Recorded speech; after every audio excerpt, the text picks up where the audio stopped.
Today was nice. We're not going to see that today, though, are we?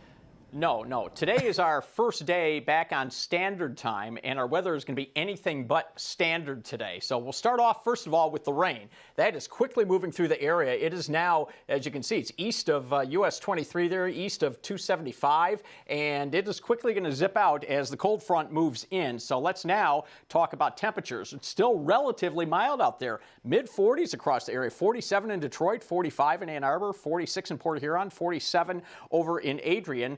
And we have the Lakeshore Flood Advisory for the shoreline counties of Lake Erie and Lake St. Clair, the shoreline areas only, and that's until 10 a.m. because of the south to southwest wind. But then the wind shifts to the west, and it increases in gustiness this afternoon. So we have a wind advisory from noon until 10 p.m.